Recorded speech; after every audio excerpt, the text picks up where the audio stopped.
మొహరం వచ్చిందంటే ఎక్కడో ఒక చోటు ఇట్లాంటి ఇన్సిడెంట్స్ జరుగుతూనే ఉంటాయి. ఆ అగ్నిగుండంలో పడిపోతారు కదా!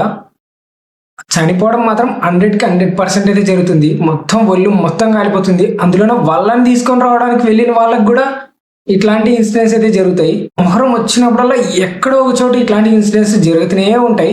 అగ్గితో ఆటలు ఆడకూడదు ఎప్పటికైనా గాని. కొంతమంది నేను ముస్లిం సోదరులు అన్న వాళ్ళు కూడా చెప్తారు. మొహరం మాకన్నా మీ హిందువులే ఎక్కువ జరుపుకుంటారు. అది ఎందుకో కూడా నాకైతే అర్థం కాకుంటుంది. అసలుకి మేము జరుపుకోకూడదని మేము ఇన్ని చెప్తున్నా కూడా వీడియోస్ ముందుకొచ్చి అయినా కూడా మీరు జరుపుకుంటారు. అది ఏందో మరి అసలుకి అర్థం కాదంటారు. అగ్గి మన దేవుళ్ళ పేర్లు చెప్తే కొద్దిసేపు సైడ్ పోతుంది తెలుసా. అలాగే గాలి గాలి కూడా కొద్దిసేపు ఆగిపోమంటే ఆగిపోతుంది. వాటర్ మీద జై శ్రీరామ్ అని రాసి మనం భూమిపైన ముందుకొచ్చే అలకి జై శ్రీరామ్ అని రాస్తే అలలు రానట్లా వెనక్కి వెళ్ళిపోతాయి. ఎందుకంటే మన దేవుళ్ళ పేర్లు చెప్తే కొద్దిసేపు మొత్తం ఆగిపోవాలా అట్లుంటది విధిలో. ఎందుకు అదర్ కంట్రీస్ నుంచి వచ్చి తిరుపతి వెంకటేశ్వర స్వామిని దర్శించుకుంటారు?